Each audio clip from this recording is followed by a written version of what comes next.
నాకేంట్రా అన్నటువంటి సినిమాని నాకు చూసే అవకాశం దొరికింది. మనకి ఒక సామెత చెప్తారు, కళ జీవితాన్ని అనుకరిస్తుందని చెప్పి. దానికి గొప్ప దృష్టాంతం ఇది. ఒక రకంగా మన సమాజానికి ఈ సినిమా అద్దం పట్టింది. 3 అంశాలు నన్ను బాగా ప్రభావితం చేసిన దీనిలో.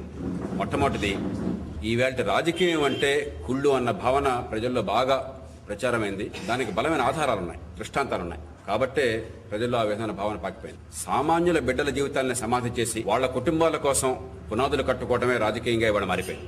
ఈవేళ సమాజానికి చాలా అవసరమైనటువంటి సందేశం దానిలో ఉన్నది. ఆ సినిమా చూసి ఆనందించడమే కాకుండా ఆ సందేశాన్ని ఆస్వాదించి మనందరం కూడా పాత్ర తీసుకుంటేనే ఈ దేశం బాగుపడుతుంది. కేవలం చెడు చేస్తున్న వాళ్ళది బాధ్యత కాదు, మంద కూడా అని చెప్పన్న విషయాన్ని మన రాష్ట్రంలో తెలుగునాట ప్రజలంతా కూడా గుర్తిస్తారని చెప్పి నేను విశ్వసిస్తున్నాను. అంటే మా భావజాలానికి అనుగుణంగా ఉన్నటువంటి సినిమాలుగా మేము భావిస్తా ఉన్నాం. ఇప్పుడు మన భారతదేశంలో మీరు చూస్తే ఇప్పుడు 60% దాటి, ఇప్పుడు 1-2 పర్యాయాలు తప్ప 60% దాటి పోలవుదండి. ఒకసారి నేను మా అన్నయ్య హిందూలో చూసాం, ఒక చిన్న జోక్ ఉంటుంది దానిలో.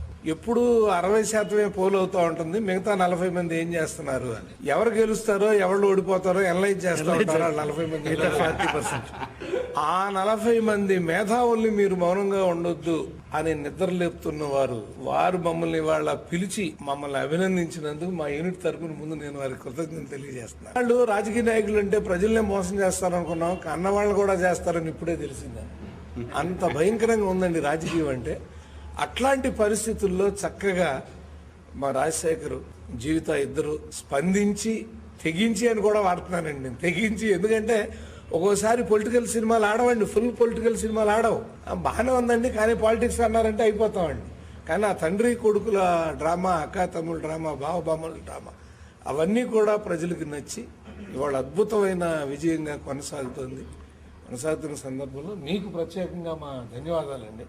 మీ అంతటి వ్యక్తి మమ్మల్ని పిలిచి ఈ సినిమా తీసినందుకు అభినందించారు. ఒక డాక్టర్ చదవడం అన్నదే ఒక చాలా పెద్ద పని చదువులో. ఆ పని పూర్తి చేసి ఆ తర్వాత ఇండియన్ అడ్మినిస్ట్రేటివ్ సర్వీస్ IAS, అది ఇంకా ఇది మెడిసిన్ అంటే నాకు తెలుసు ఎంత కష్టం అని. కానీ IAS IPS మెడిసిన్ కంటే ఎంత కష్టం అనేది కూడా నాకు తెలుసు. సో నాకు ఒకప్పుడు కోరిక, నేను MBBS చేసిన తర్వాత నాకు చిన్నప్పటి నుంచి మా ఫాదర్ యూనిఫామ్ వేసుకుని చూసి ఈ వారసత్వం పౌరసత్వం కాదు అన్న దాని గురించి కూడా మాట్లాడారు సార్. సో అది చూసి నాకు కూడా పోలీస్ ఆఫీసర్ అవ్వాలన్న కోరిక మనసులో ఉండింది. కానీ మా నాన్నగారి వల్ల నేను డాక్టర్ అయ్యాను. సో బట్ నాన్నగారి వల్ల మాత్రం కాదు, తర్వాత నాకు కూడా ఇష్టపడి డాక్టర్ అయ్యాను. డాక్టర్ అయిన తర్వాత కూడా either I wanted to enter army or again I wanted to enter police service. IPS మళ్ళీ చేద్దామా అన్న ఆలోచనలే. దాని గురించి ఫుల్ డీటెయిల్గా వెళ్తే అబ్బా దీనికి చాలా కష్టపడాలి, చాలా చదవాలి, చాలా ప్రిపేర్ చేయాలి అని. సో అలాగా నాకు దాని గురించి కూడా తెలుసు. సో దానికి కూడా చాలా ఈజీగా MBBSని చాలా ఈజీగా, అలాగే IAS IP ఈ ఎగ్జామ్ని కూడా చాలా ఈజీగా పాస్ చేసి ఆ తర్వాత గవర్నమెంట్లో పనిచేసి ఇప్పుడు దేశం కోసం,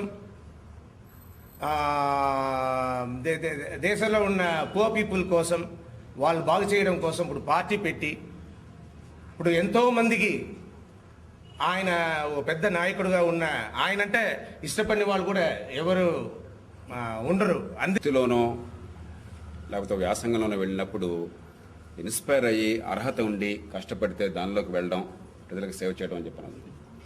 రాజకీయం అట్లా కాదు. రాజకీయం ప్రజల డబ్బుతో ప్రజల మీద పెత్తనం చేయడం కోసం అని చెప్పి వెళ్తున్నారు. ప్రజలు స్వచ్ఛందంగా మీరు మా మీద పెత్తనం చేయండి, మా డబ్బు తీసుకోండి, మా చట్టాలు చేయండి అని చెప్పి వాళ్ళు ఇస్తున్నారు. మన దేశంలో నిజంగా అంతర్గత ప్రజాస్వామ్యం పార్టీల లోపల ఉండి, పార్టీల్లో పెట్టే అభ్యర్థుల నిర్ణయం ప్రజల చేతుల్లో ఉండి, గెలుపోవటములు నిజాయితీగా డబ్బు ఖర్చు కాకుండా, గండబలం లేకుండా, మీరు సినిమాలో చూపెట్టిన పద్ధతులు కాకుండా ప్రజల అభిష్టం ప్రకారం జరిగితే జార్జ్ బుష్ మళ్ళీ ప్రెసిడెంట్ అయినాడు, ఎవరు కాదంటారు దానికి. ఆయన సోదరుడు జబ్ బుష్ గారు రాష్ట్ర గవర్నర్ అయినాడు, ఎవరు కాదంటారు దానికి. అలాగే ఎప్పుడో గతంలోనే జాన్ ఆడమ్స్ 2వ రాష్ట్రపతి అమెరికాకి, ఆయన కుమారుడు జాన్ క్విన్సీ ఆడమ్స్ మళ్ళీ తర్వాత రాష్ట్రపతి అయినాడు, దానికి ఎవరో కాదండి. ఎక్కడ కూడా వారసత్వం ఉంటుంది. జాన్ ఆడమ్స్ అది ఎలా వారసత్వం కాదు అంటున్నారు? అక్కడ అంతర్గత ప్రజాస్వామ్యం పార్టీల్లో పూర్తిగా ఉండి, ఉదాహరణకు అమెరికాలో రేపు పొద్దున హిల్లరీ క్లింటన్ ఉంది. బిల్ క్లింటన్ భార్య కాబట్టి ఆవిడని ఎవరు అభ్యర్థిగా చేయబోవటం లేదు. ఆవిడకి చాలా బలమైన పోటీ ఉంది ఆ పార్టీ లోపల.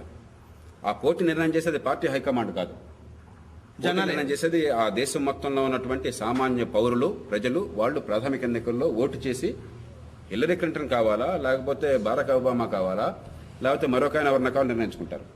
మూడోది, అక్కడ ఎన్నికల ఫలితం ఖండబలంతోనో డబ్బు బలంతోనో ఈ దేశంలో జరుగుతున్న రీతిలో జరగదు. అక్కడ ప్రజల్ని ఒప్పించి ఆ భావాలు, వారి సిద్ధాంతాలు, విధానాలు రుజువు చేస్తే అప్పుడు ఎన్నికల్లో గెలుస్తారు తప్ప అంత మూర్ఖంగా లేరండి. మనం ఇప్పుడే కల్నల్ త్యాగి అని ఒక ఆయన ఫోన్ చేశారు నాకు గాజియాబాద్ నుంచి. మీరు చెప్పినటువంటి ఎక్స్ఆర్మీ మన ఆయన కల్నల్. గజాబాద్ వచ్చింది ఏమిటంటే, ఉత్తరప్రదేశ్ ఏం పాపం చేసిందండి, 10 ఏళ్ళు మేము ఎందుకు ఆగాలి అని చెప్పాను. అక్కడ అవార్డు కూడా వారసత్వం జరుగుతుంది సార్. అది మీరు చెప్పాలి. ఎందుకు జరిగిందంటే ఈ సబ్జెక్టు సూట్ అవుతుంది. దాంతోపాటు అందరికీ నేను ఒక అంకుశం లాంటి ఆగ్రహం లాంటి సినిమా చేస్తున్నానని ఇంకా చెప్పితే నమ్మరు, ఈ టైటిల్ తోనే చెప్పాలా అన్న భావనతో పెట్టాను. అలాగే పాలిటిక్స్, ఈ సినిమా కూడా నేను పాలిటిక్స్ లో ఒక సబ్జెక్ట్ ఎన్నుకుని దాన్ని ఇంత డీటెయిల్ గా వెళ్ళి తీయాలని కూడా అనుకోలేదు. ఒక లైన్ అన్న ఫిల్మ్ ఓ పాలిటిక్స్ సంబంధించి, ఓ ఫ్యామిలీ పాలిటిక్స్ సంబంధించి వచ్చిన సినిమాని తీసి ఇక్కడ ఉన్న ఈ పాలిటిక్స్ ని మిక్స్ చేసి పవర్ఫుల్ గా తీస్తేనే సక్సెస్ అవుతుంది అన్న భావనతో నేను చేశాను. గుమస్తా దగ్గర నుంచి రాష్ట్రపతి దాకా వాడి పైన మన కింద అన్న భావం నుంచి బయటపడి మనం పైన పౌరసత్వాన్ని మించిన సంపద ప్రజాస్వామ్యం లేదు. అందుకని నాకు మళ్ళీ ఆ మాట బాగా నచ్చింది. వారసత్వం కంటే పౌరసత్వం అన్నమాట వాడదు. పౌరసత్వాన్ని మించిన సంపద ఇంకోటి లేదు. రాష్ట్రపతి కావచ్చు మీరు, కానీ పౌరుడుగా ఉండే గౌరవం అచంచలమైనటువంటి నిజమైన గౌరవం, పౌరుడి సార్వభౌమం. ఆ భావాన్ని మీరు జన మనసుల్లోకి చాలా